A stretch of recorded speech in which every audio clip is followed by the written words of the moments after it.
मित्रांनो, मागील भागात आपण समुपदेशनाच्या अनुषंगाने काही महत्त्वाची कौशल्ये जी आहेत, ती कोणकोणती आहेत याबाबत थोडक्यात विचार केला होता. त्यामध्ये आपण कम्युनिकेशन स्किल आहे किंवा लिसनिंग स्किल जे आहे, याबद्दल सविस्तर माहिती बघितली होती.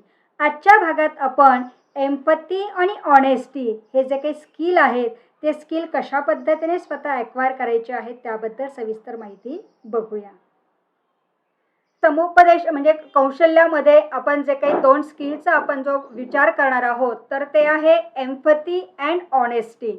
आता एम्पॅथी म्हणजे समानानुभूती आणि ऑनेस्टी म्हणजे तुम्हाला माहितीच आहे प्रामाणिकपणा. त्याच्यातही इंटिग्रिटी वगैरे हा जो काही प्रकार असतो तो सुद्धा तुम्हाला माहिती आहे. त्याच्यामुळे मी त्याच्यात डीपमध्ये जास्त जाणार नाही आहे. परंतु एम्पॅथी स्किल जे आहे हे तुम्हाला समजून घेणं अतिशय महत्त्वाचं आहे. कारण एम्पॅथी नेमका भाग जो आहे हा कशाच्या माध्यमातून आलेला आहे, हा कसा शब्द पुढे आलेला आहे, किंवा आपण म्हणूया की इतरांच्या भावना समजून घेत असताना आपणही त्यांच्या जागेवर आहोत असं ज्यावेळेस आपण ती कल्पना करत असतो. आणि आता आपण ॲज अ काउन्सिलर म्हणून नुसती कल्पना आपल्याला करायची नाही आहे, तर प्रत्यक्षात त्या याच्यामध्ये आपल्याला त्या भावनेमध्ये जे आहे किंवा ते भाव ओळखून आपल्याला त्या पद्धतीने समोरच्याला जे आहे ते आपल्याला ट्रीट हे करायचं आहे. आणि म्हणून हे समानानुभूती म्हणजे नेमकं काय ते आता आपण थोडक्यात समजून घेऊया. आता सगळ्यात महत्त्वाचा भाग म्हणजे की मानसशास्त्रज्ञ जे होते A.B. टिचनर, तर यांनी साधारणतः 1909 साली हा शब्दाचा जो काही आहे तो प्रयोग केलेला आहे. कारण जनरली सिम्पथी आणि एम्पॅथी हे जवळपास एक समानार्थी शब्द म्हणून वापरले जायचे किंवा वापरले जातात असाच बऱ्याच जणांचा जो आहे तो समज आहे, परंतु ते चुकीचं आहे. कारण एम्पॅथी हा भाग वेगळा आहे आणि सिम्पथी हा भाग सुद्धा वेगळा आहे. आणि म्हणून ही जी टर्म जी आहे, ही टर्म ज्यावेळेला टिचनर यांनी पुढे आणली, तर हा शब्द जो आहे हा साधारणतः जर्मन शब्द जो आहे आयनफ्लंग या शब्दापासून हा खरा तर पुढे आलेला आहे. आणि त्याचं शब्दशः भाषांतर जर आपण करायचं ठरवलं तर फिलिंग इनटू म्हणजे मनातून आतून की खरोखर मी त्या जागेवरच आहे असं गृहीत धरून त्याच्या ज्या काही भावना ज्या आहेत त्या समजून घेणं म्हणजेच आपल्याला काय म्हणता येईल, एम्पॅथी आहे म्हणता येईल. अगदी साधा आणि सोपा अर्थ आहे त्याचा की आपल्याला समोरच्या व्यक्तीबरोबर हळहळ वाटत असते किंवा त्याच्याबद्दल काही जाणीवसुद्धा आपल्याला होत असते किंवा त्यातला जे काही दुःख होत असतं ते सुद्धा आपल्याला कळत असतं. परंतु ते दुःख जे आहे किंवा ती भावना जी आहे किंवा तो अनुभव जो आहे हा माझाच आहे असं गृहीत धरून ज्यावेळेला तुम्ही समोरच्या व्यक्तीला ट्रीट करत असतात, तर त्यावेळेला ते एम्पॅथी म्हणजे समानानुभूती असं त्याला म्हटलं जातं आहे. सर्वसाधारणतः एम्पॅथी आणि सिम्पथीतला फरक जो आहे तो आपण थोडक्यात बघूया. आता एम्पॅथी म्हणजे मी सुरुवातीलाच आपल्याला सांगितलेलं आहे की समोरच्या व्यक्तीच्या जागेवर आपल्याला ठेवण्याची जी क्षमता ज्या व्यक्तीमध्ये असते, कारण त्या हाय एम्पॅथायझिस व्यक्ती ज्या असतात, शक्यतो ही एम्पॅथी स्किल जे आहे हे पुन्हा मी तुम्हाला सांगते आहे की सगळ्यांमध्येच असतं असं नाही आहे. कारण फार वरवरचं भावना ज्या असतात की आता तुम्हाला सुद्धा अनुभव येत असेल की आपण आपल्या मित्रांसोबत असतात की आपल्या कुटुंबियांसोबत ज्यावेळेला तुम्ही अशा काही वेगवेगळ्या परिस्थितीला सामोरं जात असतात, तर त्यावेळेला समोरचे फक्त आपलं सांत्वन करत असतात की ठीक होईल, सगळं होईल, आता तू काळजी करू नको, थोडंसं तू मनातून काढून टाकण्याचा प्रयत्न कर. हे फक्त जे आहे ते वरवरचं सांगणं आहे. पण मात्र जेव्हा खरोखर ही घटना जी आहे किंवा तो अनुभव जो आहे हा माझ्या वैयक्तिक बाबतीतच आहे किंवा माझ्या घरातलाच आहे, माझ्या जवळचाच आहे आणि माझ्याशी संबंधितच आहे असं ज्या वेळेला तुम्ही स्वतः समजून घेत असतात, तर त्यावेळेला आपण त्या बाबीला काय म्हणत असतो, एम्पॅथी. म्हणजे अगदी कुठल्याही प्रकारचा मनात वेगळ्या पद्धतीचा भाव न ठेवता खरोखर माझंच ते दुःख आहे आणि मलाच ते निवारण करायचं आहे किंवा त्याचं निराकरण मला करायचं आहे, याच्यासाठी मला वेगवेगळे प्रयत्न करायचे आहेत, मार्ग शोधायचे आहेत, असं आपल्याला काय करता येतं आहे, म्हणता येतं आहे. त्याच पद्धतीने त्यांच्या दृष्टिकोनातून म्हणजे समोरच्याला नेमकं काय वाटत असेल. आता गृहीत धरा एखाद्याला भाजलं असेल किंवा खरचटलं असेल किंवा एखाद्या व्यक्तीच्या मनावर मोठा काही आघात झाला असेल, कदाचित त्याच्या जवळची व्यक्ती कुठे त्याला सोडून गेलेली असेल किंवा आपल्या मित्रांमध्ये सुद्धा बऱ्याच वेळेला असं होत असतं की आपापसात काही बाबी ज्या आहेत की काही म्हणजे काही कारणास्तव आपणही त्या मित्रापासून दुरावले जातो आहे, कारण समोरच्याचा ॲटिट्यूड बऱ्याच वेळा बदलत असतो. कदाचित त्याची परिस्थिती वेगळी होत असल्यामुळे सुद्धा मनामध्ये काही डिफरन्सेस येण्याचा जो काही म्हणजे प्रयत्न होत असतो. तर त्यावेळेला अशा अशा ज्या काही बाबी आहेत की समोरच्याला नेमकं काय वाटतं आहे, त्याच्या मनाला पण तेवढीच ठेच पोचते आहे का, तेवढंच दुःख त्याला पण होतं आहे का, तर हे ज्या वेळेला आपण स्वतः जाणून घेऊ, म्हणजे समजा मला भाजलेलं आहे, तर मला जो काही 10 वाटतं आहे तोच मला समोरच्याचा 10 बघून मलाही जणू काही मलाच भाजलेला आहे असं गृहीत धरून ज्या वेळेला ती भावना किंवा ती परिस्थिती ज्या वेळेला तुम्ही आत्मसात करत असतात, तर त्यावेळेला ती परिस्थिती हाताळणं म्हणजेच आपल्याला काय आपण काय म्हणू शकतो, त्याला एम्पॅथी असं म्हणू शकतो आहे. शिवाय ज्या काही भावना आहेत, तर ह्या भावनांचा जो आहे तो अनुभव जो आहे तो आम्ही अगदी जवळून म्हणजे मनातून आतून कुठल्याही प्रकारच्या फलाची अपेक्षा न करता, कुठल्याही प्रकारचा स्वार्थ न बघता की हे माझंच आहे. जसं आता कोरोनाच्या काळामध्ये बघा, आपण खूप वेगवेगळ्या कोरोना योद्ध्यांची कहाणी आपण ऐकत आहोत, वेगवेगळे न्यूजला वगैरे आपण ऐकत आहोत, बघत आहोत की खूप काही व्यक्ती जे आहेत की त्यांनी त्यांच्या जे काही संपत्ती असेल किंवा त्यांच्याकडे जे काही असेल इतरांना देण्यासारखं, तर त्यांनी स्वतःचा विचार न करता इतरांनाही काहीतरी दुःख आहे, इतरांनाही काहीतरी प्रश्न आहे, त्यांच्याही काही समस्या आहेत, त्यांनाही काही अडचणी आहेत असं गृहीत धरून मदतीसाठी जेव्हा ते पुढे येतात, कारण हे जणू काही माझंच आहे असं म्हणून जेव्हा ते पुढे आले आणि त्या लोकांची जी काही मदत करत आहेत, तर त्यावेळेला आपण काय म्हणूया की त्यांच्या मनामध्ये जी आहे ती एम्पॅथी आहे, त्यांच्यामध्ये नुसती सिंपॅथी नाहीये. म्हणजे अगदी आपण म्हणूया की तळमळीने एखादी व्यक्ती जी आहे जे काम करत असते आणि ते काम करण्याचा भाग म्हणून सुद्धा आपण एम्पॅथी ह्या शब्दाकडे आपण बघू शकतो आहोत. आता त्याच पद्धतीने सिंपॅथी म्हणजे नेमकं काय आहे की एक जनरली वरचेवर, फक्त वरचेवर आपण काय करत असतो, विचारपूस करत असतो.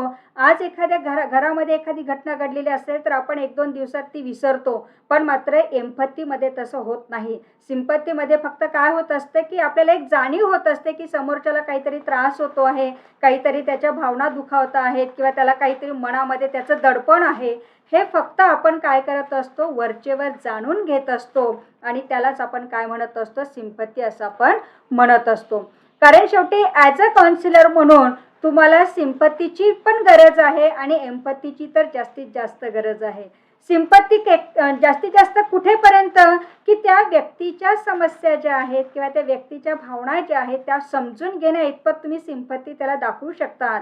पण मात्र त्याला तर त्याच्यात जो काही अडकलेला आहे, तर त्याच्यातून त्याला तुम्हाला बाहेर जेव्हा काढायचं असेल, तर तेव्हा तुम्हाला एम्पॅथी स्किल जे आहे हे आपल्यामध्ये आत्मसात करणं अतिशय महत्त्वाचं आहे. म्हणजे हा बेसिक फरक जो आहे एम्पॅथी आणि सिंपॅथी या 2 शब्दामध्ये आहे. पण मात्र शब्द जरी आपल्याला छोटेसे वाटत असले, परंतु त्याचा गर्भितार्थ जर आपण बघितला तर खूप काही सखोल आहे. जेव्हा एखादं छोटंसं जरी काम किंवा छोटीशी जरी मदत एखाद्या व्यक्तीला त्याच्या गरजेच्या वेळेला जेव्हा तुम्ही करत असतात, तर त्यावेळेला ती खूप मोठ्या प्रमाणात असते आणि ती व्यक्ती आयुष्यभर सुद्धा विसरू शकत नाही. ते खरं आतून एम्पॅथी आहे. आता अजून काही अर्थ जर आपण बघितला, तर साधारणतः इतरांच्या भावना, जाणीवा ज्या आहेत, तर आता बघा, दुसऱ्या व्यक्तीच्या भावना आणि त्याच्या ज्या काही जाणीवा आहेत, म्हणजे त्याला जे काही वाटतं आहे ते तर समजून घेणं आहेच, पण स्वतःच्या भावना सुद्धा समजून घेता आल्या पाहिजे. स्वतःला नेमकं काय जाणवतं आहे, काय सेन्स होतो आहे किंवा कुठल्या प्रकारचा टच फील होतो आहे, हे सुद्धा जाणून घेणं अतिशय महत्त्वाचं आहे. तरच व्यक्तीला एम्पॅथी जे आहे ते स्किल ॲक्वायर करण्यासाठी तो पुढे येऊ शकेल. नाहीतर एम्पॅथी हे इतकं सहज आणि साधं सोपं नाही. आपल्याला म्हणजे शब्द उच्चारायला खूप काही छान वाटतं आहे, परंतु मात्र ते प्रत्यक्षात ज्यावेळेला तुम्ही कार्य करत आहात, तर त्यावेळेला तुमच्या लक्षात येईल की खरोखर ह्या शब्दामध्ये किती डेप्थ आहे किंवा हा शब्द म्हणजे एक शब्द नाही आहे, तर त्याच्या मागे किती मोठं प्रकारचं काम जे आहे किंवा मनाचा त्याच्या मागे मोठेपणा हवा असतो किंवा मनाचा तेवढा ओपननेस जो आहे तो आपल्याला आवश्यक असतो. आणि त्यासाठी इतरांच्या भावना तर तुम्ही समजून घेतच आहात किंवा त्याच्या जागेवर तुम्ही म्हणजे त्याच्याच जागेवर तुम्ही आहात असं गृहीत धरून करत आहात. पण मात्र एम्पॅथी केव्हा समजून घेता येईल, जेव्हा तुम्ही स्वतःला सुद्धा समजून घ्याल की माझ्यामध्ये नेमकं काय आहे, कुठल्या प्रकारचे स्किल्स आहेत, कुठल्या प्रकारचे गट आहेत, मी नेमकं काय करू शकतो आहे, माझ्यामधल्या क्षमता काय आहेत, मी कोणकोणत्या बाबी करण्यासाठी पात्र आहे, किंवा माझ्यामध्ये ताकद किती आहे, माझ्यातले विकनेससुद्धा काय आहेत, ह्या सगळ्या बाबी ज्या आहेत ह्या जोपर्यंत आपण समजून घेत नाही तोपर्यंत पण आपण एम्पथीकडे आपण वळू शकत नाही. त्याच पद्धतीने अशा प्रकारे व्यक्तींना म्हणजे ज्यांना खरोखर गरज आहे त्या गरजेसाठी धावून जाणारी जी लोक आहेत तर तीच खरी काय आहे म्हणजे ते एम्पथी त्यांच्यामध्ये आहे असं आपल्याला म्हणता येईल.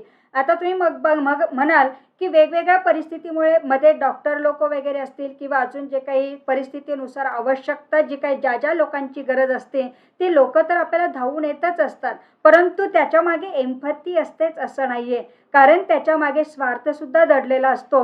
म्हणजे जर एखाद्या व्यक्तीच्या समस्या त्याला त्याच्या म्हणजे त्याच्यातून त्याला बाहेर जर काढायचं असेल तर मग आपण काय करतो, फीज वगैरे पण आकारतो. मग ही फीज घेतल्यामुळे सुद्धा शेवटी काय आहे, आपल्यामध्ये एम्पथी आहे असंच आपण म्हणू शकतो असं नाहीये. तर मात्र काही पार्ट जो आहे तो एम्पथीचा जरी असला परंतु थोडा स्वार्थ जो आहे तो स्वार्थ आपला मागे दडलेला असल्यामुळे पूर्णपणे ती व्यक्ती म्हणजे त्या व्यक्तीमध्ये एम्पथी आहे असं आपण म्हणू शकत नाही. आणि म्हणून खरोखर त्या ज्या व्यक्तींना गरज आहे, आता एक काल परवाची जर आपण घटना बघितली असेल की म्हणजे न्यूजला पण सतत चालली आहे की एक मुलगी जी आहे तर ती त्या जे काही कोरोना म्हणजे काळामध्ये ज्या लोकांना मदत अपेक्षित आहे किंवा त्यांचे जे काही मृत पावलेले ज्या व्यक्ती आहेत त्या व्यक्तींचे प्रेत जे आहे किंवा त्या मरण पावलेल्या व्यक्ती जे आहेत त्यांना कोणी हात लावायला तयार नाहीये किंवा त्यांना ज्या ठिकाणी पोहोचवणं गरजेचं आहे तिथेपर्यंत म्हणजे पोहोचवलं सुद्धा नीट जात नाहीये. तर अशा लोकांना ती मुलगी जी आहे तर त्याबरोबर त्यांचा अंत्यसंस्काराच्या अनुषंगाने ती लोकांना मदत करते आहे, स्वतःचा खर्च करते आहे, म्हणजे स्वतःहून जे तिला जे काही जाणवतं आहे ती करते आहे. म्हणजे खरोखर गरज आहे अशा ठिकाणी ती तिचं जे स्किल वापरते आहे ते म्हणजे काय आहे, एम्पथी आहे.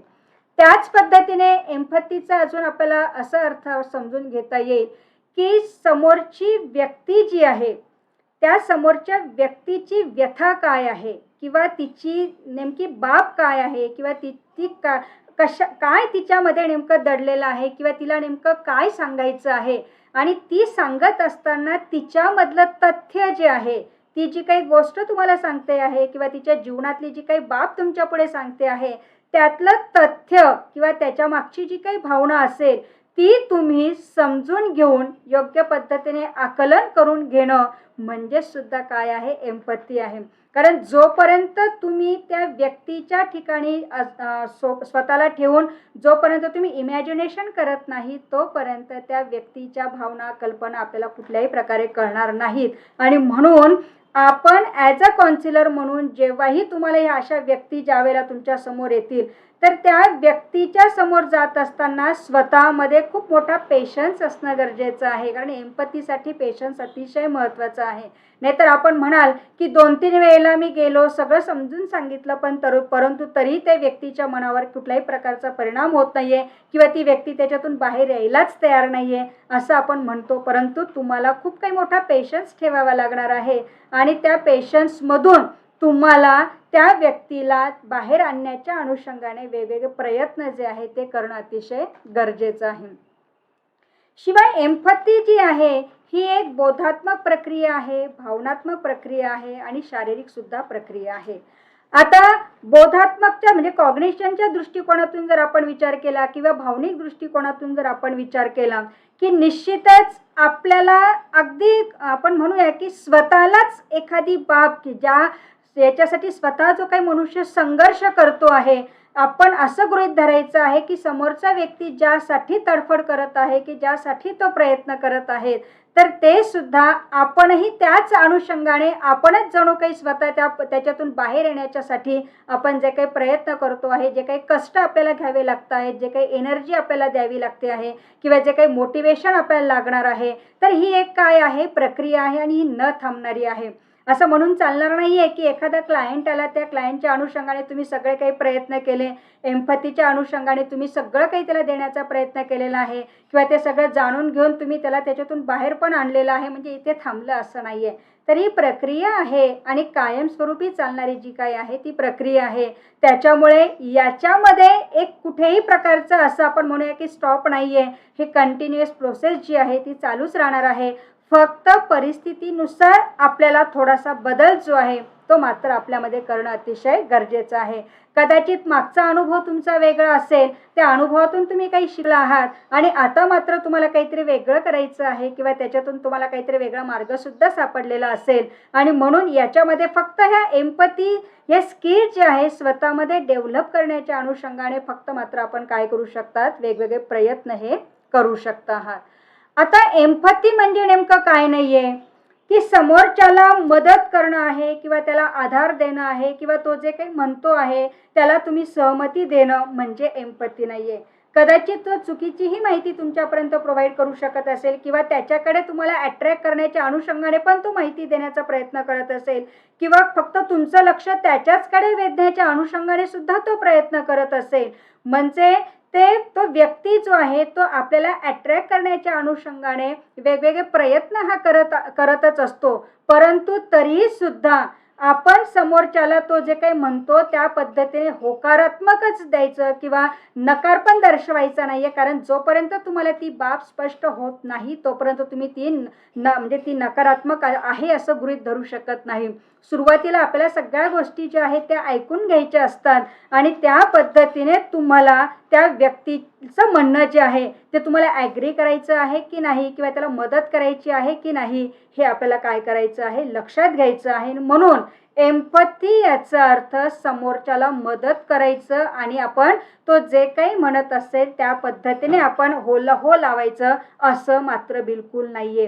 कारण तुम्हाला शेवटी बऱ्याच वेळेला असं होत असतं की काही व्यक्ती जे आहेत की कौटुंबिकदृष्ट्या किंवा भावनिकदृष्ट्या किंवा त्याला एखादी मदत जर त्याला मिळाली नाही तर तो सुद्धा हा अशा प्रकारच्या वेगवेगळ्या मनस्थितीमध्ये जाण्याची शक्यता असते आणि मग आपल्याकडे सगळ्यांनी लक्ष द्यावं किंवा आपलंच महत्त्व जे आहे ते सगळ्यांना वाटावं अशा दृष्टिकोनातून सुद्धा काही लोक जे आहेत की हे एक नाटक सुद्धा करत असतात. हे पण एक लक्षात घेणं गरजेचं आहे की समोरच्या व्यक्तीमध्ये खरोखर समस्या आहे का, त्याच्यात ओरिजिनॅलिटी आहे का, किती वरचेवर आहे की तो नाटक करतो आहे, हे पण लक्षात घेणं गरजेचं आहे. आणि म्हणून एम्पॅथी ज्यावेळेला तुम्ही दर्शवत असतात तर त्यावेळेला ही बाब लक्षात घेणं अतिशय महत्त्वाचं आहे. त्याच पद्धतीने आपल्याला एखाद्या प्रकारे तो ज्यावेळेस ती व्यक्ती तुम्हाला एखादी बाब सांगत असेल किंवा तो ज्यावेळेस व्यक्त होत असेल तर असं गृहीत धरायचं आहे की त्या व्यक्तीला जी काही आहे की समस्या नाही आहे हे समजण्याचं नाटक सुद्धा मात्र तुम्हाला करता येणार नाहीये. कारण शेवटी काय आहे की तुम्ही जर ते नाटक दर्शवण्याचा प्रयत्न केला आणि कदाचित जर ते बाब तो व्यक्त करतो आहे ती जर खरी असेल तर मात्र इथे कुठेतरी विसंगतता येण्याची शक्यता आहे. आणि म्हणून ह्या बाबी सुद्धा तुम्ही लक्षात घेणं अतिशय गरजेचं आहे की एकतर संपूर्ण त्याला सहमती पण दर्शवायची नाहीये किंवा तुम्हाला सगळं समजतं आहे किंवा समस्याच नाहीये अशा प्रकारे तुम्ही पण त्याला भाव जे आहे ते आपण दर्शवू शकत नाही. शिवाय एम्पॅथी म्हणजे सिंपॅथी नाहीये. कारण सिंपॅथी म्हणजे फक्त सहानुभूती आणि समान अनुभूती, समान अनुभवाची अनुभूती जेव्हा तुम्ही घेत असतात म्हणजे माझं जे दुःख आहे सेम दुःख तुमचं पण आहे, मला जे जाणवतं आहे ते तुम्हाला पण जाणवतं आहे, माझ्या भावना ज्या पद्धतीने व्यक्त होत आहेत त्याच पद्धतीने आतूनही तुमच्या भावना ज्या आहेत त्याच पद्धतीने व्यक्त होत आहेत. तर हे म्हणजे तुमची एम्पॅथी आहे. पण मात्र सिंपॅथी म्हणजे सहानुभूती फक्त की समोरच्याला काहीतरी वाटतं आहे, काहीतरी तो अडचणीत आहे, त्याला काहीतरी दुःख होत आहे किंवा त्याला काहीतरी मार्ग त्याला काढता येत नाहीत एवढंच फक्त आपण काय करतो जाणून घेत आहोत आणि ती फक्त वरचेवर असते, ती मात्र आतून नसते. सहानुभूती म्हणजे सिंपॅथी जी आहे ती आतून नसते. एम्पॅथी मात्र जी आहे ती तुमच्या हृदयापासून असते, तिला मात्र तुम्हाला कुठेही वेगळं करता येणार नाहीये. सिंपॅथी सगळेच जण दर्शवत असतात. तुम्ही सुद्धा येता जाता रस्त्यावर काही दिसलं, एखादी घटना घडली तर आपण म्हणतो अरे काय घडलं त्या व्यक्तीच्या बाबतीत, बापरे केवढा मोठा तो ॲक्सिडेंट झाला, काय लागला असेल त्या व्यक्ती व्यक्तीला, बस आपण तेवढ्या क्षणापुरतं फक्त काय करत असतो, सिंपत्ती आपण दर्शवत असतो. पण एम्पॅथी जी आहे ती मात्र लॉंग टाईम असते. तिला कुठल्याही प्रकारचा वेळ किंवा त्या कुठल्याही प्रकारचा क्षण असा काही कालावधी असा निश्चित नसतो. सिंपत्तीला मात्र काही क्षणसुद्धा पुरेसे असतात, पण एम्पॅथीसाठी मात्र तुम्हाला क्षण वगैरे असं काही कशात मोजता येणार नाही. त्याच पद्धतीने एम्पॅथी म्हणजे हे काही एक प्रकारची एक विशिष्ट प्रकारची वर्तणूक पण नाहीये. लक्षात आलं का? कारण शेवटी आपण फक्त बिहेव करतो आहोत, की येस मला एम्पॅथी वाटते आहे बरं का, मला तुझ्याबद्दल सगळं काही दुःख कळतं आहे बरं का, तुझं जे आहे ते माझं आहे बरं का, असं काही आपल्याला दाखवू आपण शकत नाही. ही एम्पॅथी जी आहे ती इनर असते, ती दाखवता येत नाही. फक्त मात्र तुम्हाला बऱ्याच वेळेला काय होत असतं, की तुमच्या चेहऱ्यावरचे भावसुद्धा काही वेगवेगळ्या पद्धतीने सांगून जातील, पण मात्र याचा अर्थ असाही नाही आहे की तुम्हाला त्याचं मत जे आहे किंवा तुम्हाला त्याचं महत्त्व जे आहे, तुम्हाला त्याची खोली जी आहे ती मात्र समजली नाही असं नाही. म्हणून एम्पॅथी म्हणजे अगदी वरचेवरपणा नाही आहे, तर ती इनर म्हणजे अगदी आतूनच कुठेतरी आपण म्हणतो की माझ्या मनाला कुठेतरी एक आपण म्हणूया कुठल्या तरी कोपऱ्याला जे आहे ते जाणवतं आहे, टोचतं आहे, बोचतं आहे आणि ते मात्र समोरच्याचं पण आहे असं गृहीत धरणं म्हणजेच काय आहे, एम्पॅथी आहे. आता एम्पॅथीचे पण वेगवेगळे प्रकार आहेत. शेवटी ज्या वेळेला तुम्ही काउन्सिलर म्हणून ज्या वेळेला तुम्ही प्रत्यक्षात काम करणार आहात, तर त्यावेळेला हे प्रकारसुद्धा लक्षात घेणं अतिशय महत्त्वाचं आहे. कारण जोपर्यंत हे प्रकार तुमच्या लक्षात येणार नाही, तोपर्यंत तुम्ही नेमकी कोणत्या पद्धतीने त्याच्यापुढे व्यक्त व्हायचं आहे किंवा कसं तुम्ही बरोबर त्याला सांभाळून घ्यायचं आहे किंवा त्याला ॲडॉप्ट करायचं आहे किंवा त्या परिस्थितीशी तुम्हाला जुळवून घ्यायचं आहे, हे त्याशिवाय आपल्याला समजणार नाही. आणि म्हणजे एम्पॅथीचे सुद्धा काही जे काही प्रकार आहेत ते आता आपण थोडक्यात बघूया. त्यातला प्रकार म्हणजे आता 1, 2, 3, 4 असं म्हणणार नाहीये. तर एक प्रकार जो आहे तो आहे बोधात्मक म्हणजे कॉग्निटिव्ह एम्पॅथी असं आपण त्याला म्हणू शकतो. म्हणजे काय, की समोरच्याच्या मनामध्ये नेमके काय विचार चाललेले आहेत, तो एखाद्या बाबीची म्हणजे एखाद्या घटनेचा विचार तो नेमका कसा करतो आहे, त्यामागे त्याची भावना काय नेमकी दडलेली आहे. तर एक साधारणतः एक शब्दशः अर्थ न घेता आपण फक्त एक तर्कसंगत रीतीने काय करत असतो, माहिती जी आहे ती आत्मसात करण्याचा प्रयत्न करत असतो. म्हणजे बोधात्मक दृष्टीने म्हणजे त्या व्यक्तीच्या आतूनच त्याला नेमकं काय जाणवत असेल, काय त्याचं म्हणजे मत परिवर्तन आतल्या आत होत असेल, तो नेमका कसा विचार करत असेल, हे सुद्धा आपण काय करू शकतो आहे जेव्हा जाणून घेऊ शकतो, तर त्यावेळेला त्याला कॉग्निटिव्ह एम्पॅथी असं म्हटलं जातं. त्यानंतरचा दुसरा जो प्रकार आहे तो आहे इमोशनल एम्पॅथी म्हणजे भावनिक आपण म्हणूया की समानानुभूती जी आहे ती असते. आता इथे ह्या शब्दाला भावनिक संसर्ग म्हणून सुद्धा आपण काय करू शकतो, त्याला ओळखलं जातं आहे किंवा ती अशा प्रकारे ती जी टर्म आहे ती सुद्धा बाहेरची आहे म्हणजे वेगवेगळ्या संशोधनाच्या अनुषंगाने जी मांडली गेलेली आहे की भावनिकता जी आहे म्हणजे खरोखर एखाद्याच्या भावना ज्या आहे म्हणजे आता समजा मी ज्या पद्धतीने विचार करते आहे त्याच पद्धतीने तुम्ही सुद्धा ते जाणून घेत आहात. दुसरे कोणी व्यक्ती आहेत, अजून तिसरे म्हणजे अशी एक विशिष्ट प्रकारची चेन जेव्हा तुमची डेव्हलप होत असते आणि भावनिकदृष्ट्या त्यांचा एक विशिष्ट प्रकारचा बंध तयार होत असतो किंवा एकमेकांना ते चांगले अटॅच होत असतात आणि ही अटॅचमेंट म्हणजेच काय आहे की तुमची भावनिक समानानुभूती जी आहे म्हणजे इमोशनल एम्पॅथी जी आहे ती आहे. म्हणजे सगळ्यांना एकाच दृष्टीने सगळेजण विचार करत आहेत, एकाच हेतूने एकाच उद्दिष्टाने ते काय झालेले आहेत, प्रेरित झालेले आहे आणि सगळ्यांच्या मनामध्ये एकच विचार आलेला आहे की एस आपल्याला त्याला काय करायचं आहे, बाहेर काढायचं आहे. म्हणजे इतकं सगळ्यांनी जी आहे त्याच्याशी त्याची भावनिक अटॅचमेंट जी आहे ती झालेली असते आणि जेव्हा तुमच्या भावना ज्या आहेत ह्या चांगल्या ओपन असतात म्हणजे आता बऱ्याच वेळेला काय होतं की भावनिकता जी आहे म्हणजे इमोशनॅलिटी जी आहे ही सुद्धा अतिशय महत्त्वाची आहे. सगळ्याच विद्यार्थ्यांना ह्या इमोशनलमधून बाहेर येता येतं असं नाही आहे किंवा सगळ्याच व्यक्तींना बाहेर येता येतं असं नाही आहे. काही व्यक्तींच्या म्हणजे जीवनामध्ये खूप काही वेगवेगळे प्रसंगांना ते सामोरे गेलेले असतात. खूप काही संकटांना ते आव्हानांना ते सामोरे गेलेले असतात. त्यांना कळत नकळत किंवा त्यांच्या वयाच्या अनुषंगाने जर आपण विचार केला तर खूप काही वेगवेगळ्या बाबींना ते पुढे आलेले म्हणजे सामोरे गेलेले असतात आणि त्यांच्या भावनांना आपण म्हणूया की उद्दीपित करण्याच्या अनुषंगाने किंवा मांडण्याच्या अनुषंगाने तेवढी सकारात्मक परिस्थिती मिळतेच असं नाहीये. बऱ्याच वेळेला आपण लहान मुलांच्या पण बाबतीत बघत असतो की अगदी लहानपणापासून त्याच्या घरातलं वातावरण असेल, त्याच्या आजूबाजूचं वातावरण जे असेल ते थोडं दडपणाचं जर असेल किंवा त्याला काय सांगायचं आहे, काय व्यक्त व्हायचं आहे, हे जर कोणी त्याला व्यक्त होऊ देत नसेल तर मात्र त्या व्यक्तीच्या किंवा त्या बालकाच्या भावना ज्या आहेत त्या खूप दडपल्या जातात आणि मग फार मोठा विस्फोट म्हणजे कारण शेवटी आत त्याच्यात ज्यावेळेस दडपलं जातं तर एक मोठ्या प्रकारचा आतमध्ये बॉम्ब तयार होतो त्या भावनांचा आणि अशी काही एखादी वेळ येते की ती व्यक्ती जी आहे त्या भावनांचा स्फोट करते आणि आपल्यालाही लक्षात येत नाही की अरे ही व्यक्ती अशी का वागत आहे. कदाचित आपल्याला त्यावेळेला त्या व्यक्तीच्या वागण्याबद्दल थोडंसं चुकीचं पण वाटण्याची शक्यता आहे. पण मात्र वर्षानुवर्ष त्या व्यक्तीच्या मनामध्ये त्या भावना दडपल्या गेलेल्या आहेत आणि त्याला आता कुठेतरी त्या भावनांना म्हणजे आत ठेवण्यासाठी सुद्धा जागा नाहीये किंवा त्याला सामोरं जाण्या इतकीच सुद्धा त्याची क्षमता आता नाहीये. त्यावेळेला मात्र त्यांचा जेव्हा उद्रेक होत असतो तर त्यावेळेला त्या व्यक्ती जे आहेत ते सगळं काय करत असतात बाहेर टाकत असतात आणि मग त्यावेळची त्यांची जी काही परिस्थिती असते ती परिस्थिती जणू काही आपल्या बाबतीतही आहे. अशी परिस्थिती जेव्हा तुम्ही लक्षात घेत असतात तेव्हा ती काय आहे, इमोशनल एम्पॅथी आहे असं आपण काय करू शकतो त्याला म्हणू शकतो आहे.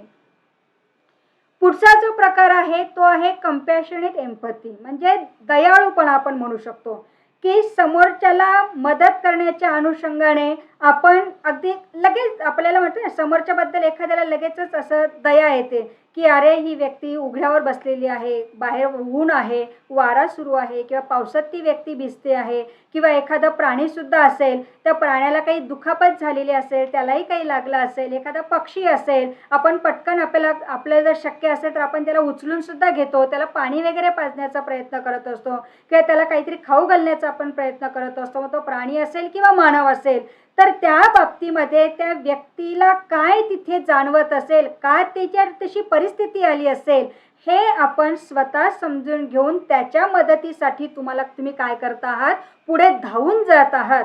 ती म्हणजे काय आहे, कंपॅशनेट एम्पॅथी असं त्याला म्हणू शकतो आपण. कारण शेवटी ती दया पण मनातून येणं.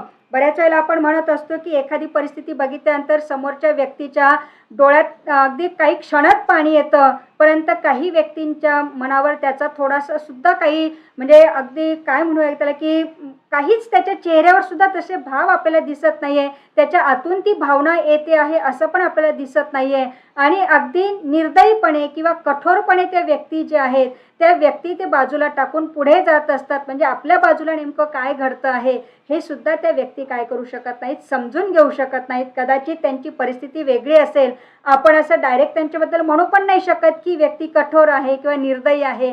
कदाचित त्याच्या बाबतीतही असे काही पूर्वी प्रसंग घडले असतील आणि म्हणून त्याची मनस्थिती सुद्धा ती कठोर होण्याची किंवा निर्दयी होण्याची झालेली असेल आणि म्हणून मदत करण्याची आवश्यकता असून सुद्धा ती व्यक्ती कदाचित तिथे पुढे आली नसेल. हे सुद्धा लक्षात घेणं अतिशय गरजेचं आहे. कारण सगळेच जण कठोर असतात असं नाही, सगळेच जण दयाळू असतात असंही नाहीये.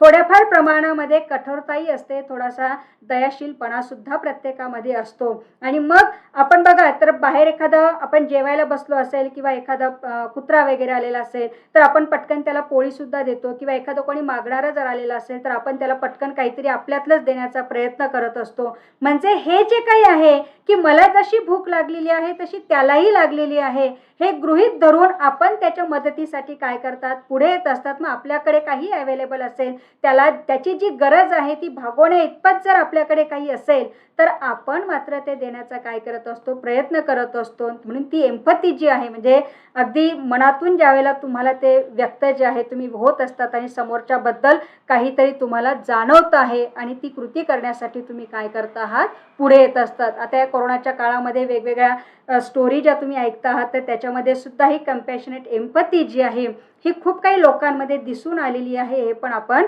म्हणजे लक्षात येईल आपल्याला. म्हणजे कोरोनाच्याच काळात नाही आहे तर आता वेगवेगळ्या ठिकाणी नैसर्गिक आपत्ती येत असतात. मग ती पावसाच्या स्वरूपात असेल किंवा भूकंपाच्या स्वरूपात असेल किंवा अजून दुष्काळाच्या स्वरूपात असेल, असं काही असेल.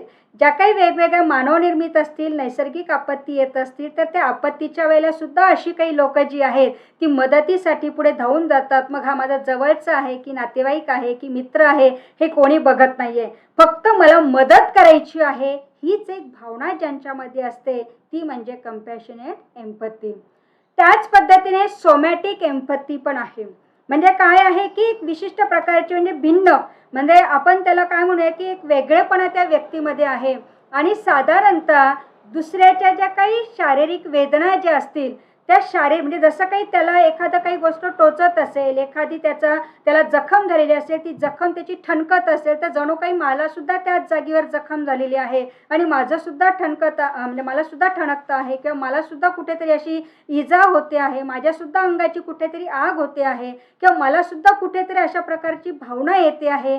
असं कुठेतरी इतरांपेक्षा वेगळं वाटणं, काहीतरी भयंकर होतं आहे, समोरच्याचा भाव बघितल्यानंतर मला सुद्धा असं काहीतरी जाणवतं आहे आणि ही जाणीव आपलीच आहे असं गृहीत धरणं म्हणजे सुद्धा तिला काय म्हणू शकतो आपण, सोमॅटिक एम्पॅथी असं त्याला म्हटलं जातं. शेवटी आता हे प्रकार जे आहेत हे आपण का बघत आहोत की तुम्हाला काउन्सिलिंग करत असताना ह्याचं खूप मोठी मदत होणार आहे. म्हणजे आता बघा की समजा एखाद्याला समोरच्याच्या भावना जाणून घेण्यासाठी काही काळ पण लागण्याची गरज आहे. म्हणजे मी काउन्सिलर आहे आणि म्हणून मला सगळंच काही येतं असं नाहीये. हे हळूहळू तुम्हाला सगळी सरावाने येणार आहे आणि जोपर्यंत तुम्ही त्याचा सराव करणार नाही तोपर्यंत तुम्ही त्या गोष्टी आत्मसात करू शकणार नाही. आणि म्हणून हे सगळे वेगवेगळे प्रकार जे आहेत ते समजून घेणं गरजेचं आहे आणि त्यापैकी एक जरी प्रकाराचा वापर आपण करण्याचा प्रयत्न केला तर निश्चितच तुम्हालाच त्याची मदतही होणार आहे आणि समोरच्या व्यक्तीलाही योग्य वेळेत किंवा कमी कालावधीमध्ये त्याला त्या दडपणातून, समस्येतून तुम्हाला बाहेर काढण्यासाठी सुद्धा मदत होणार आहे. पुढचा जो प्रकार आहे एम्पॅथीचा तो आहे स्पिरिच्युअल एम्पॅथी.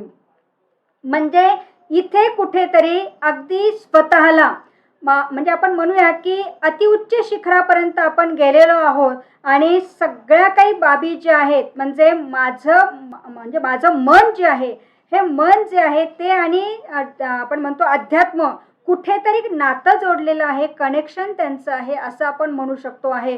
आणि म्हणून बऱ्याच वेळेला हे स्पिरिच्युअल एम्पॅथीची जी काही लोक असतात तर ती त्यांचे बिहेवियर जे आहे ते सुद्धा तुम्हाला एक विशिष्ट प्रकारचं दिसत असतं किंवा त्यांचे जे काही कॅरेक्टरिस्टिक्स जे आहेत त्या सुद्धा आपल्या नॉर्मल लोकांपेक्षा ज्या आहेत त्या वेगळ्या असतात. म्हणजे स्वतःला त्यांनी आतून इतकं त्यांनी स्वतःची जाणीव त्यांना झालेली आहे किंवा स्वतःला त्यांनी इतकं चांगल्या पद्धतीने समजून घेतलेलं आहे की जणू काही ते एकदम आध्यात्मिक दृष्ट्या जे आहेत की खरोखर जसं काही देवाचं आणि आपलं नातं आहे त्याच्याशी जवळीक साधून जी काही व्यक्ती इतरांना बोधक करत असते किंवा त्याच्यातून मार्ग कसा काढायचा हे ज्यावेळेला मार्गदर्शन करत असते तर त्यावेळेला खरोखर आपल्यामध्ये सुद्धा तसे काही वलय निर्माण होत आहेत की आपल्यामध्ये सुद्धा त्या प्रकारचे सर्कल्स जे आहेत ते आपले तयार होत आहेत आणि कुठेतरी माझं जे काही आहे विचार करण्याची जी काही पातळी जी आहे ती अतिउच्च शिखराला गेलेली आहे आणि मी मात्र नेमका काय आहे, कशा पद्धतीने काम करू शकतो आहे, इतरांना कशा पद्धतीने मी मदत करू शकतो आहे याची मला जाणीव जी आहे ती झालेली आहे. ती म्हणजे काय आहे, स्पिरिच्युअल एम्पॅथी आहे.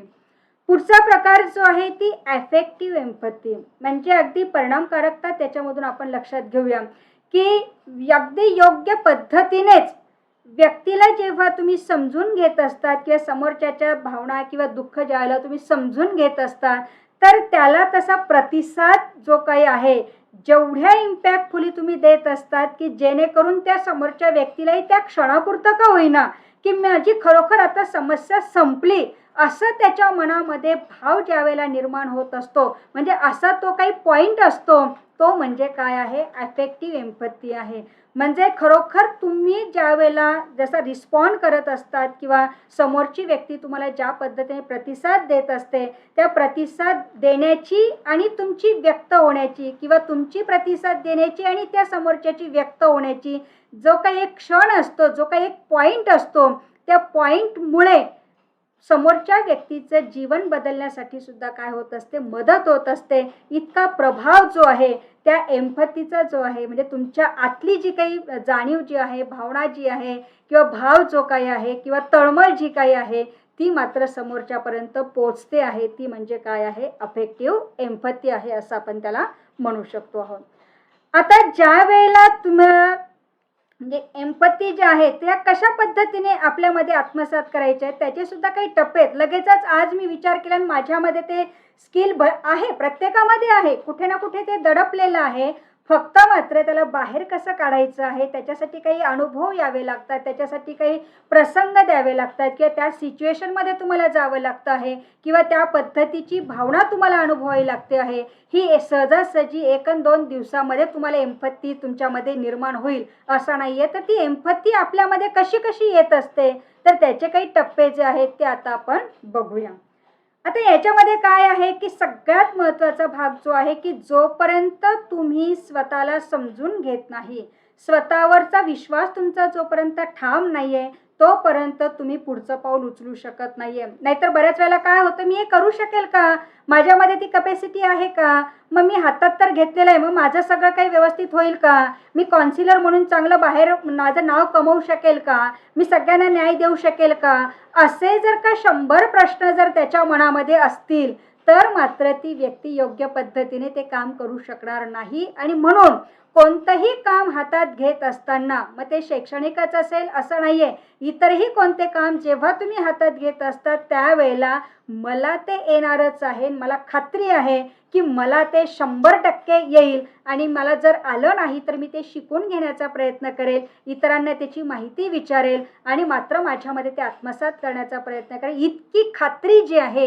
ही जोपर्यंत तुमच्या मनाची तुम्हाला येत नाही, स्वतःला तुम्ही जोपर्यंत योग्य पद्धतीने समजून घेत नाही तोपर्यंत तुमच्यामध्ये एम्पथी स्किल जे आहे ते येणार नाही. आलं लक्षात? कारण त्याचे सुद्धा पातळ्या आहेत, भरपूर पातळ्या आहेत, त्याच्या सुद्धा जवळपास 4 ते 5 पातळ्या त्याच्या वेगळ्या आहेत.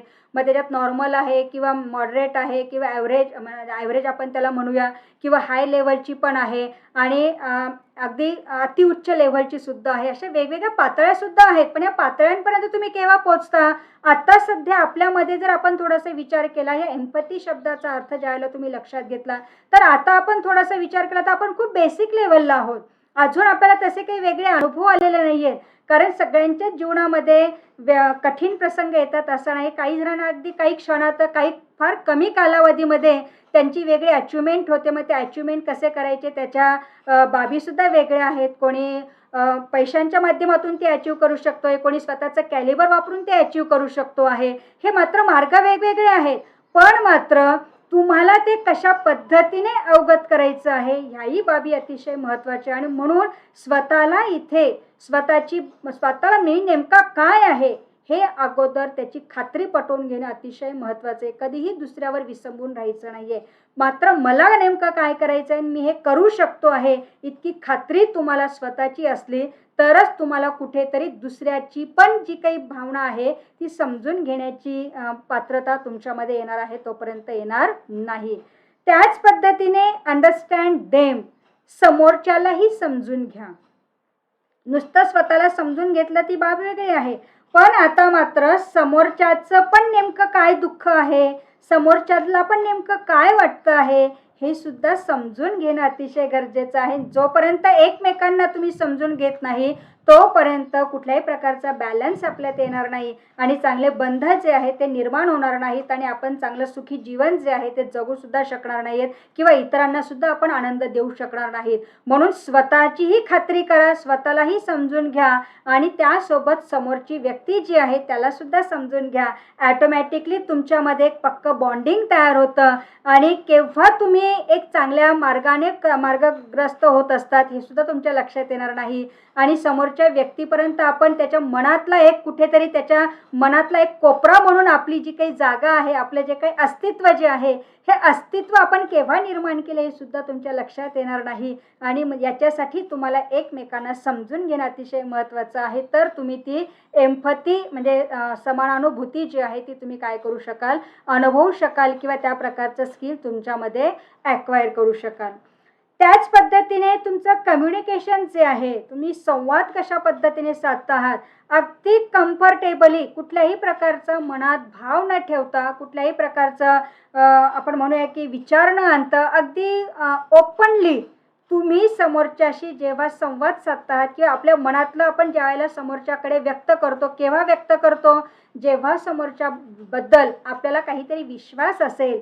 तो विश्वास असल्याशिवाय आपण सगळ्या बाबी ज्या आहेत त्या समोरच्याला सांगू शकत नाहीये. आणि म्हणून तुमच्यातलं जे काही संवाद जो आहे, तो संवाद साधत असताना सुद्धा अगदी कम्फर्टेबली, अगदी आरामदायी तुम्हाला वाटलं पाहिजे. कुठल्याही प्रकारचं असं मनात वेगळे विचार आपल्याला येता कामा नये. अगदी दिलखुलासपणे तुम्ही त्या व्यक्तीपर्यंत काय करू शकतात, पोहोचू शकता आहात. त्याच पद्धतीने समोरचा व्यक्ती नेमका काय म्हणतो आहे किंवा समोरच्याची काय तळमळ चाललेली आहे, ती तुम्ही जोपर्यंत लक्षपूर्वक, नुसतं ऐकायचं नाहीये, हिअरिंग नाहीये, इथे लिसनिंग आहे. जोपर्यंत तुम्ही लक्षपूर्वक ऐकायचं कसं हे समजून घेणार नाही, तोपर्यंत सुद्धा एम्पॅथी तुमच्यामध्ये येणार नाही. कारण अगदी समोरच्याचं म्हणणं जोपर्यंत तुमच्या पचनी पडणार नाही किंवा त्याचा मतितार्थ तुम्हाला समजणार नाही, त्याचे शब्दामधला अर्थ तुम्हाला जोपर्यंत कळणार नाहीये, तोपर्यंत ही एम्पॅथी तुमच्यामध्ये येणार नाही. आणि मग एम्पॅथी येण्याच्या अनुषंगाने हे जे काही टप्पे जे आहेत ते तुम्हाला पार करणं अतिशय गरजेचं आहे. आणि सगळ्यात महत्त्वाचा भाग म्हणजे सराव. आता सराव कसा करायचा आहे की वेगवेगळ्या सिच्युएशन्स तुम्ही बघू शकता आहात, काही अनुभव तुम्ही बघू शकता आहात, काही व्हिडिओज वगैरे तुम्ही बघू शकता आहात, काही कथा तुम्ही वाचू शकता आहात किंवा एक ऑब्झर्वेशन करा. तुम्ही ज्या ज्या ठिकाणी गेलेला आहात, जात आहात किंवा जिथे तुम्हाला वेळ असेल त्या ठिकाणी एक बारकाईने एक कीन ऑब्झर्वेशन तुमचं ठेवा की कशी वागते आहे समोरची व्यक्ती, तो कशा पद्धतीने रिॲक्ट होतो आहे किंवा त्याची शब्दफेक नेमकी कशी आहे, त्याची देहबोली नेमकी काय सांगते आहे.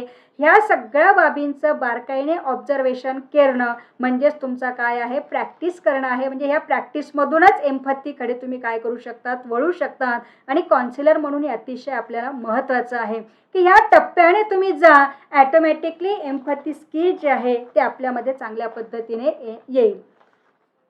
त्यानंतर तुम्ही खरोखर एम्पॅथी आहे तुमच्यामध्ये, तर हे समोरच्याला दाखवायचं, म्हणजे दाखवायचं इन द सेन्स की खरोखर तुम्हालाही वाटतं आहे त्याला जे काही त्याच्या मनातलं जे आहे ते खरं तुमच्याही मनात तेच आहे, असंच दाखवण्याच्या अनुषंगाने काही मार्ग जे आहेत तर ते सुद्धा महत्त्वाचे आहेत की त्यांच्या भावनांविषयी जागरूकता ठेवणं अतिशय महत्त्वाचं आहे. मग भावना कुठल्याही असो, चांगल्या भावना असतील, वाईट भावना असतील, पण त्याच्याबद्दलही तुम्ही जागरूक असणं गरजेचं आहे, पडताळून पाहणं गरजेचं आहे. त्यांच्या भावनांसोबत वाहत जायचं नाही आहे, तर त्या भावनांना कुठेतरी ॲनालाइज तुम्हाला करायचं आहे, चाचपून बघायचं आहे. वेगवेगळे मार्ग त्याच्यासाठी तुम्हाला शोधायचे आहेत की जेणेकरून त्या व्यक्तीच्या भावना अशा प्रकारे पुढे येत आहेत तर खरोखर त्या आले म्हणजे आहेत का, की तो एक नाटक करतो आहे, हे सुद्धा बघणं अतिशय महत्त्वाचं आहे. त्याच पद्धतीने तो सांगत असताना त्याच्या चेहऱ्याकडे जरा बघा आणि त्याच्या चेहऱ्याकडे बघितल्यानंतर खरोखरच तुम्हाला सुद्धा तसं फिलिंग येत आहे, अशा चेहऱ्यावर तुमचे भाव आणणं अतिशय गरजेचं आहे. तेव्हा समोरच्याला वाटतं की अरे मी जे काही सांगतो आहे ना ते मनातून त्याला सुद्धा कुठेतरी वाटतं आहे, त्याला सुद्धा असं वाटतंय की माझी मदत करावी, मला सुद्धा याच्यातून कुठेतरी बाहेर काढावं. असा चेहऱ्यावरचे आपले सुद्धा भाव असणं गरजेचं नाही. तर समोरचा व्यक्ती अगदी दुःख दर्द बरी सांगतोय आणि आपण हो का, असं आहे का, आणि मग कसं घडलं, आपण आणखी प्रश्न उपप्रश्न त्याच्यासाठी जर करत असाल तर मात्र कुठेतरी त्याची आणि आपली नाळ जी आहे ती जुळणार नाही आणि आपण त्याला योग्य पद्धतीने मार्गदर्शन करू शकणार नाही किंवा त्याला त्याच्यातून बाहेर काढू शकणार नाही. आणि म्हणून त्या भावनेच्या अनुषंगाने तसं आतलं फील जे आहे ते तुमच्या चेहऱ्यावर पण तसंच आणणं गरजेचं आहे. तर मात्र ती एम्पॅथी जी आहे ती समोरच्यामध्ये आहे असं आपल्याला लक्षात येईल. त्याच पद्धतीने त्यांच्या एकूणच त्यांचं गेस्चर कसं आहे किंवा त्यांची लँग्वेज काय सांगते आहे, त्यांची शाब्दिक अशाब्दिक जे काही कम्युनिकेशन आहे किंवा त्यांचे हातवारे कसे आहेत, डोळ्याची ठेवण त्यांची कशी आहे, ओठ त्यांचे कशा पद्धतीने हालचाल करत आहेत किंवा त्यांच्या चेहऱ्यावरचा जो काही भाव आहे तो रागीट दिसतो आहे का, आनंददायी दिसतो आहे का, की काही अगदी असं दडपण आणल्यासारखा वाटतो आहे की भीतीदायक असा वाटतो आहे.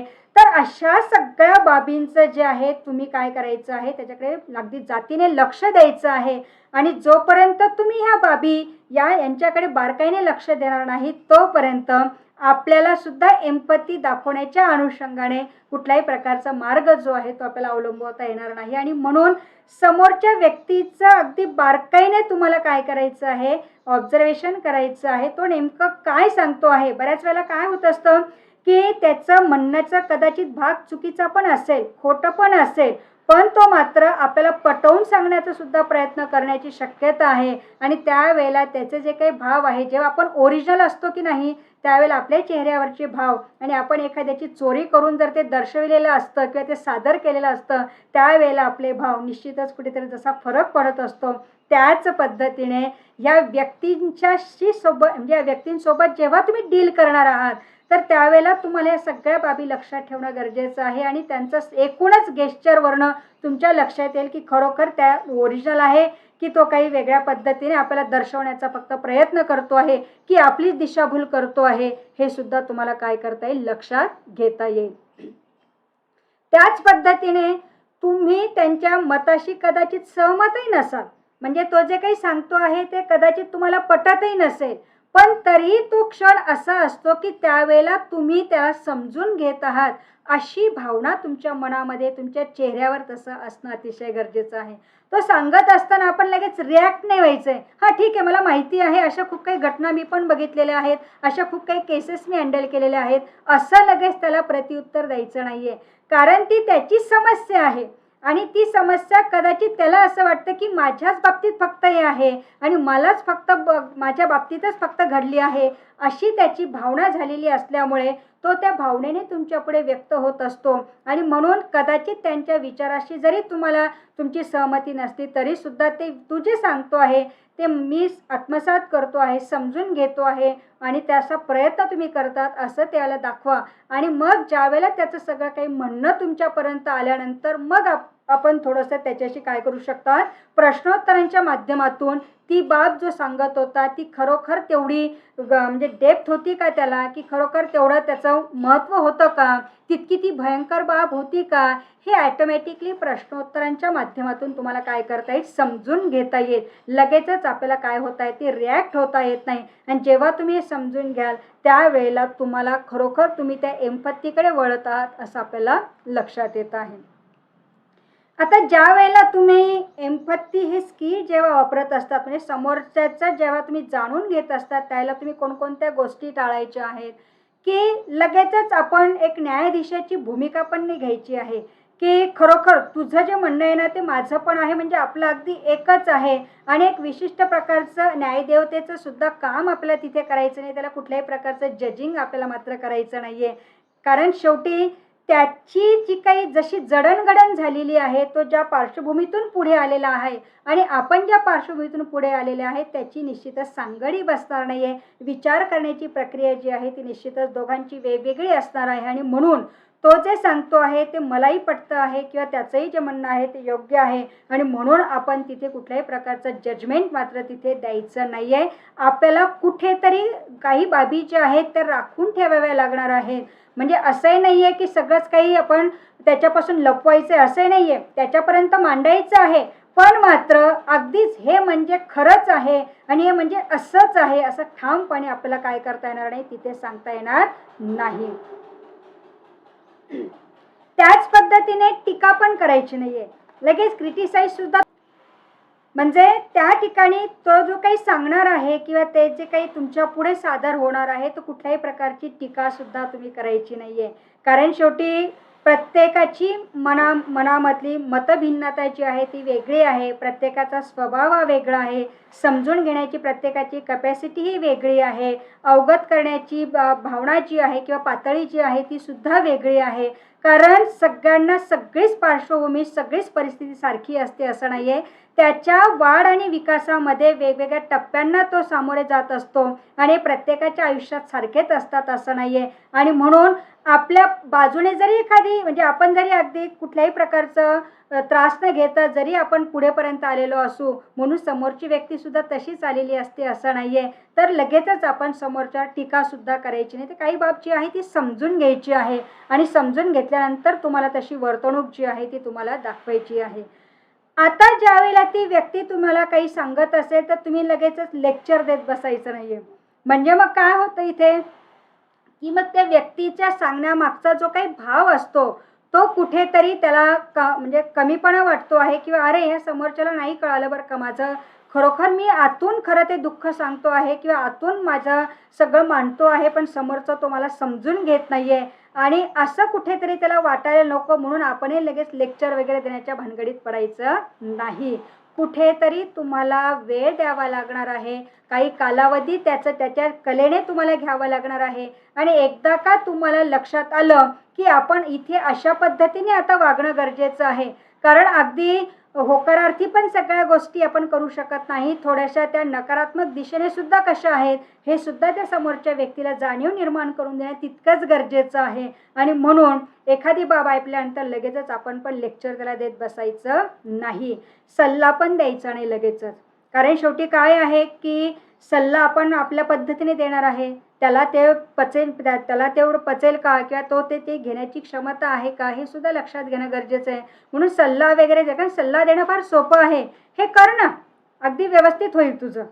ह्या अशा प्रकारचा मंत्र जपला की तुमचं चांगलं भाग्य उजळणार आहे, बरोबर आहे. किंवा तू हे 2 वेळेला वाचलं ना हे पुस्तक की तुला 100 पैकी 100 मार्क मिळणार आहे. म्हणजे असे सल्ले देणारे खूप आहेत, पण मात्र हे सल्ले नेमके काय आहेत, हे एम्पॅथीमध्ये येतं की सिम्पॅथीमध्ये येतं, हे पण तुम्ही लक्षात घ्यायचं आहे. आणि म्हणून समोरच्याला आपल्याला काही सांगणं फार सोपं असतं, पण ती व्यक्ती एखादी समस्याग्रस्त व्यक्ती किंवा ज्यावेळेला तुम्ही ॲज अ काउन्सिलर म्हणून समोरच्याला ट्रीट करणार आहात तर त्यावेळेला लगेचच हे प्रकार करायचे नाहीत.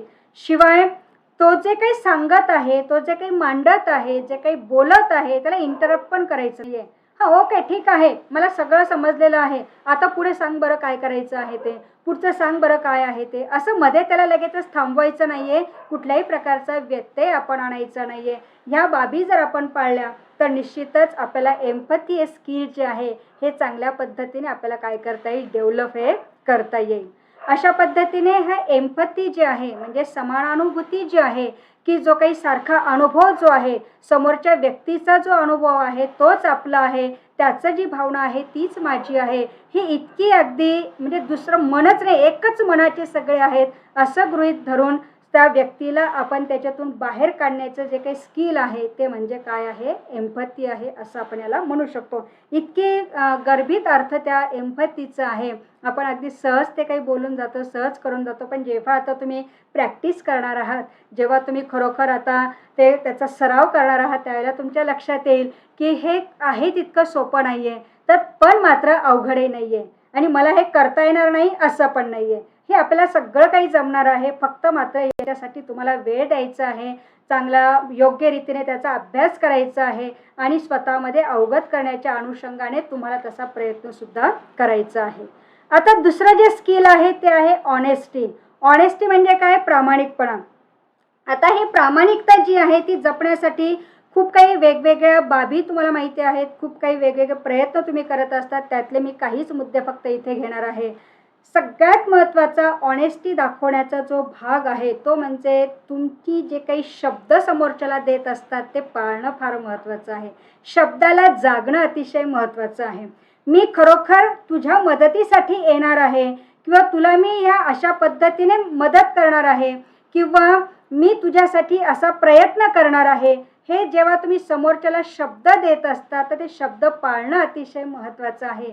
या शब्दाला जर तुम्ही जागलात तर निश्चितच तुम्ही काय आहात, एक प्रामाणिक विद्यार्थी आहात, एक प्रामाणिक काउन्सिलर आहात, एक प्रामाणिक व्यक्ती आहात असं आपण लक्षात घेऊ शकतो. जे व्यक्ती एखाद्या शब्दाला जागत नाहीत, नाहीतर आज एखाद्या व्यक्तीने आपल्याला एखादी कमिटमेंट केली की अरे आपण असं करणार आहोत बरं का उद्या, मग तो सगळं तयारी वगैरे करून दुसऱ्या दिवशी येतो आणि मग त्याच्या लक्षात येतं की ती व्यक्ती आज भलतंच काहीतरी बोलते आहे, शब्दाला तो जागला नाही आहे, शब्द त्याने म्हणजे आपण म्हणूया की त्याने शब्द ते पालटले आहेत, तर असं आपण म्हणतो आहे. आणि म्हणून ऑनेस्टी जी आहे, प्रामाणिकपणा जो आहे, याच्यासाठी तुम्ही त्या शब्दाला जागणं, तुम्ही जे काही समोरच्याला सांगण्याचा प्रयत्न करत आहात किंवा समोरच्याच्या मनामध्ये आत्मविश्वास निर्माण करण्याइतपत जे काही तुम्ही प्रयत्न केलेले आहेत तर ते मात्र त्या बाबतीत आपण पालन करणं किंवा त्याला म्हणजे त्याला अगदी स्टिकअप राहणं हे अतिशय महत्त्वाचं आहे. ते ऑनेस्टीसाठी अतिशय महत्त्वाचा भाग आहे. म्हणून ॲज अ काउन्सिलर म्हणून तुम्ही सुद्धा ज्या वेळेला समोरच्या व्यक्तीला काही कमिटमेंट करणार आहात की मला तुझ्या भावना ज्या आहेत, मला तुझं सगळं काही समजलेलं आहे, आता मात्र आपण तुला त्याच्यातून बाहेर काढण्याचा प्रयत्नच करणार आहोत, इतका कॉन्फिडन्स तुम्ही समोरच्याला देत असतात. आणि म्हणून काउन्सिलर म्हणून तुम्हाला हे शब्द पाळणं अतिशय महत्त्वाचं. नाहीतर तुम्ही 2-4 दिवसात तुम्ही सुद्धा कंटाळून जाण्याची शक्यता, कारण व्यक्ती आहे आणि त्या व्यक्तीच्या भावना सुद्धा बदलू शकतात. अरे मी इतका प्रयत्न करतो आहे, इतके काही मार्ग अवलंबलेले आहेत, पण समोरच्याच्या मनावर बिलकुलही काही परिणाम होत नाहीये. तो समजूनच घेण्याचा प्रयत्न करत नाहीये किंवा त्याला कदाचित त्याच्यातून बाहेरच यायचं नाहीये. तो फक्त त्याचंच गाऱ्हाणं मांडत असतो. अशी सुद्धा भावना तुमची होण्याची शक्यता आहे. पण मात्र तुम्ही त्या समोरच्याला काहीतरी सांगितलेलं आहे की त्याच्यातून तुम्हालाही थोडासा कुठेतरी पेशन्स ठेवावा लागणार आहे. आणि म्हणून तुम्ही जे काही सांगितलेलं आहे ते सुद्धा तुम्हाला पाळणं अतिशय गरजेचं आहे. तरच तुम्ही ती प्रामाणिकपणा जे आहे ते तुमच्यामध्ये आहे असं लक्षात येईल. शिवाय वचनबद्धता असणं अतिशय महत्त्वाचं आहे की मी 9 वाजता तुझ्याकडे येणार आहे, तर तुम्ही 9 वाजताच जाणं गरजेचं आहे. आपलं लेक्चर 8 वाजता सुरू होतं आहे, तर 8 वाजता जॉईन होणं सुद्धा अतिशय गरजेचं आहे. ह्या 2 महिन्याच्या कालावधीमध्ये मला प्रॅक्टिकल जमा करायचं आहे किंवा मला माझं जे काही ॲलॉटेड वर्क जे आहे ते मला जमा करायचं आहे आणि त्याच्यासाठी मी वचनबद्ध आहे. म्हणजे तुम्ही समोरच्याला कशा पद्धतीने काय शब्द दिलेले आहेत, काय त्याला म्हणजे त्याच्यामध्ये जी काही एक विशिष्ट प्रकारचं प्रोत्साहन तुम्ही निर्माण केलेलं आहे, आतून त्याला बाहेर येण्याच्या अनुषंगाने काहीतरी मार्ग दाखवण्याचा तुम्ही प्रयत्न केलेला आहे आणि याच्यासाठी तुम्ही काहीतरी त्याला दर्शवलं असेल किंवा त्याच्यापुढे काहीतरी सादर केलं असेल, तर त्याच्यासाठी तुम्ही कमिटमेंट जो आहे हे जर तुमच्यामध्ये असेल तर निश्चितच प्रामाणिकपणा हा तुमच्यामध्ये आहे असं आपल्याला म्हणता येईल. त्याच पद्धतीने ऑनेस्टी म्हणजे सगळ्याच बाबीकडे तुम्हाला लक्ष केंद्रित करणं अतिशय गरजेचं आहे. मग ती बाब चांगली असेल, वाईट असेल, कुठल्याही पद्धतीची असेल, पण त्याचे बारकावे जे आहेत ते बारकावे तुमच्या लक्षात घेणं अतिशय महत्त्वाचं आहे. त्याला वेगवेगळे पैलू जे आहेत, त्याचे वेगवेगळे शेड्स जे आहेत, तर हे शेड्स कशामुळे आलेले आहेत हे सुद्धा समजून घेणं अतिशय महत्त्वाचं आहे.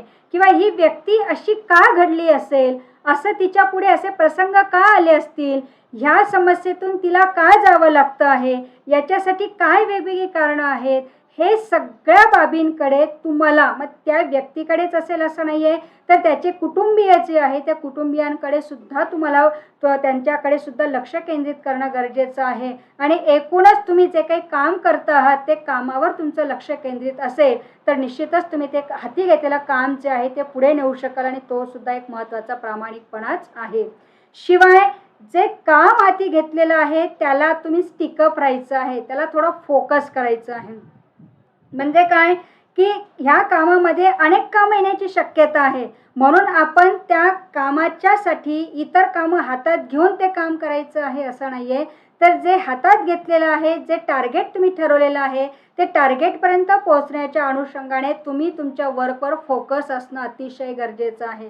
तुमचं जर लक्ष इकडे तिकडे विचलित झालं तर तुम्ही जे काही हाती घेतलेलं काम जे आहे ते सुद्धा योग्य पद्धतीने होणार नाही आणि मग एक न धड भारावर चिंध्या ज्या आहेत त्या होतील आणि आपलं एका ठिकाणी लक्ष केंद्रित होणार नाही. मग इथे अर्ध, तिथे अर्ध, तिथे अर्ध आणि आपण योग्य ते कामसुद्धा करू शकणार नाहीत किंवा समोरच्याला योग्य पद्धतीने न्यायसुद्धा आपण देऊ शकणार नाही. म्हणून जेही काम तुम्ही हाती घेतलेलं आहे त्याला फोकस राहा. माझ्याकडे 10 कामं येतात ते म्हणून मी पहिलं काम सोडून दुसरं काम सोडून तिसरं काम करायचं असं नाही आहे. मी ज्या तळमळीने, ज्या आत्मीयतेने पहिलं काम हातात घेतलेलं आहे तीच आत्मीयता इतर काम करत असताना सुद्धा असणं गरजेचं आहे. म्हणून जे काही तुम्ही मांडत असतात, समोरच्याला कमिट करत असतात, एखाद्याला शब्द देत असतात, तर त्याच्यासाठी तुम्ही काय राहणं गरजेचं आहे, फोकस राहणं गरजेचं आहे. त्याच पद्धतीने ही माझी वैयक्तिक जबाबदारी आहे, घडलं चांगलं ती सुद्धा माझीच जबाबदारी आहे, याच्यातून वेगळं काही निष्पन्न झालं त्याला सुद्धा मीच जबाबदार आहे. तर हे जबाबदारीची जाणीव जी आहे किंवा भावना जी आहे ही सुद्धा आपण स्वतः स्वीकारणं हे सुद्धा अतिशय महत्त्वाचं आहे. नाहीतर चांगलं झालं तर क्रेडिट घेणारे खूप असतात, पण वाईट झालं तर समोरच्यामुळे झालं, याच्यामुळे झालं, त्याच्यामुळे झालं, हे असं आपण लगेच ब्लेम लावून मोकळे होतो. पण इथे एक स्वतः लक्षात घ्या की मी हे हाती घेतलेलं काम होतं आणि याचे परिणाम काय होणार होते, कदाचित मी याच्यापूर्वी विचार न केल्यामुळे असं घडलेलं आहे, किंवा ह्या परिणाम आता जे काही मला दिसत आहेत ते कदाचित मी योग्य पद्धतीने अभ्यास न केल्यामुळे, किंवा त्या समस्येकडे त्या अँगलने न बघितल्यामुळे, किंवा त्याच्या अनुषंगाने झालेले जे काही संशोधनं असतील, किंवा त्याच्या बाबतीतले जे काही मतांतर असतील, त्याच्या बाबतीत मी कुठल्याही प्रकारे ॲनालाइज केलं नाही आणि डायरेक्टली ते काम करण्यासाठी जेव्हा मी उतरतो आहे, तर मात्र म्हणून ती परिस्थिती जी आहे अशी विपरीत माझ्या पुढे आलेली आहे. ही सुद्धा जबाबदारी घेणं अतिशय महत्त्वाचं आहे. तोही म्हणजे काय आहे, प्रामाणिकपणाचा आहे. आणि महत्त्वाचा भाग म्हणजे तुमच्या पुढे जीही व्यक्ती येते आहे त्याचा आदर करणं अतिशय महत्त्वाचं आहे. कारण तुम्ही जर त्या व्यक्तीचा आदर करणार नाहीत तर मात्र काउन्सिलर म्हणून तुम्ही काहीही चांगल्या पद्धतीने काम हे करू शकणार नाहीत. हे पण तुम्ही लक्षात घेणं अतिशय महत्त्वाचं आहे. कारण एकमेकांमधला रिस्पेक्ट जर नसेल तर मात्र ते कामसुद्धा तुम्ही अगदी त्याला न्याय तुम्ही देऊ शकणार नाही, किंवा त्याच्या मुळापर्यंत तुम्ही पोहोचू शकणार नाही आहेत. आणि म्हणून तुम्ही शक्यतोवर समोरच्याचा आदर करणं अतिशय महत्त्वाचं आहे. भले ती व्यक्ती कितीही विचित्र स्वभावाची असो, त्याच्यामध्ये खूप वेगवेगळ्या प्रकारचे भाव असतील, ते सुद्धा समजून घेणं अतिशय महत्त्वाचं आहे. आणि समोरचा कसाही असेल आहे त्या परिस्थितीत तुम्हाला काय करायचं आहे, त्याला स्वीकारायचं आहे आणि त्याला त्याच्यातून तुम्हाला बाहेर काढायचं आहे. आणि हे प्रामाणिकपणाचं अतिशय महत्त्वाचं लक्षण आहे. आणि हे जे स्किल आहे हे स्किल तुम्ही आत्मसात करणं अतिशय महत्त्वाचं आहे. मित्रांनो, ह्या सगळ्या बाबी ज्या आहेत ह्या तुम्ही लक्षात घ्या. ह्या म्हणजे आता याच्यात थेरॉटिकली मांडण्यासारखं काही जास्त नाही आहे, कारण मांडण्यातही काही अर्थ नाही आहे असं म्हणायला हरकत नाही आहे. एक छोटासा मेसेज मी आपल्याला देऊ इच्छिते आहे की एम्पॅथी म्हणजे नेमकं काय आहे, की seeing with the eyes of another, listening with the ears of another and feeling with the heart of another. ही बाब जर आपण लक्षात घेतली, जे समोरच्याचं आहे ते माझं आहे, हे माझंच आहे असं जेव्हा तुम्ही गृहीत धरता आहात, तर त्यावेळेला ही एम्पॅथी जी आहे, ही एम्पॅथी तुम्ही खरोखर ते स्किल जे आहे ते स्किल तुम्ही आत्मसात करण्याचा जो आहे तो प्रयत्न केलेला आहे. आणि त्या अनुषंगाने समोरच्या व्यक्तीला जे आहे ते बाहेर काढण्याचा तुम्ही प्रयत्न हा केलेला आहे आपल्याला तिथे म्हणता येईल. कारण शेवटी हे सगळं जे आहे ते आत्मसातच करायचं आहे. त्याच्यासाठी मनाची तयारी, स्वतःला समजून घ्या, स्वतःवर एक विशिष्ट प्रकारचा आत्मविश्वास असणं अतिशय गरजेचं आहे. समोरचा सांगतो म्हणून माझ्यात ते आहे असं मला जाणवतं असं नाही आहे. स्वतःच्या बाबतीतल्या अगदी बारीक बारीक कल्पना आहेत, अगदी सेन्सेशन तुम्हाला प्रत्येक बाबीचं असणं अतिशय गरजेचं आहे. आणि हे कुठलंही काम म्हणजे तुम्ही काउन्सिलर म्हणून बाहेर पडतात आणि त्याच्यासाठीच आवश्यक आहे असं नाही आहे. संपूर्ण दैनंदिन जीवनामध्ये ज्या ज्या ठिकाणी तुम्ही इतरांच्या संपर्कात येणार आहात, किंवा इतरांशी तुमचा जेव्हा संवाद होणार आहे, किंवा इतरांच्या समोरासमोर तुम्ही येणार आहात, त्यावेळेला हे स्वतःला समजून घेण्याचं जे काही महत्त्वाची बाब जी आहे ही खूप म्हणजे आपण म्हणूया की याच्यासाठी वेगळा शब्द आता तिथे मला सांगता येत नाही आहे. परंतु जर स्वतःचा बद्दल जर तुम्ही आदर केला तर समोरच्याचा करू शकाल. स्वतःबद्दल तेवढा ठाम विश्वास असेल तर तुम्ही चांगल्या पद्धतीने काम करू शकाल. कारण जरी त्या कामामध्ये काही व्यत्यय आला, काही अडथळा आला, किंवा कदाचित ते काम होणारही नाही, तरीसुद्धा मनामध्ये अशी चलबिचलता न आणता, मनामध्ये कुठल्याही प्रकारचा भाव न आणता, अगदी तन्मयतेने, उत्सुकतेने पुन्हा नवीन काम करण्याची जी काही जिद्द तुमच्या मनामध्ये असते ना, तर ते जे आहे ते केव्हा येते, जेव्हा तुम्ही स्वतःला समजून घेतात. नाहीतर आपण बऱ्याच वेळेला दुसऱ्यावर खूप डिपेंड असतो. कधीही दुसऱ्यावर डिपेंड राहायचं नाही. जे करायचं आहे ते मलाच करायचं आहे. आता मला एखादं काम हाती घेतले, समजा आता तुम्हाला असाइनमेंट लिखाण करायचं आहे, मग आता घरच्यांवर कोणावर तरी जबाबदारी दिली, मग त्यांच्या पद्धतीने ते लिहितील असं करायचं नाही आहे. तुम्हाला ती जबाबदारी स्वतःच घ्यायची आहे, स्वतःच त्याच्यामध्ये यायचं आहे. आणि म्हणून कुठल्याही कामासाठी तुम्ही दुसऱ्यावर कधीही अवलंबून राहायचं नाही आहे. जोपर्यंत तुम्ही स्वतः काही बाब जी आहे ती लक्षात घेणार नाहीत, किंवा हे मला करता येणारच आहे, सगळ्याच गोष्टी नाही करता येत, सगळ्याच गोष्टीला आपण सामोरं नाही जाऊ शकत, पण मात्र एवढंही निश्चित आहे की जे काही हाती घेतलं आहे त्याला आपण तडीस मात्र नेऊ शकतो आहे. इतकी ताकद आपल्या स्वतःमध्ये असते आणि म्हणून स्वतःला समजा, इतरांनाही समजा. हीच खरी काय आहे एम्पॅथी आहे आणि हीच खरी आपली काय आहे ऑनेस्टीसुद्धा आहे. अशा रीतीने आज आपण एम्पॅथी आणि ऑनेस्टी या स्किलबाबत जी माहिती घेण्याचा प्रयत्न केलेला आहे. शेवटी हे जे काही आहे थेरॉटिकली आपण आत्मसात जास्तीत जास्त नाही करू शकत, पण याच्यासाठी सराव हा महत्त्वाचा आहे आणि जोपर्यंत आपण सराव करणार नाही तोपर्यंत हे जे स्किल आहे ते आपल्यामध्ये येणार नाहीत. आणि म्हणून प्रत्येकाने ॲज अ काउन्सिलर म्हणून खूप काही गोष्टी ज्या आहेत त्या समजून घेण्याचा प्रयत्न स्वतःच करणं गरजेचं आहे.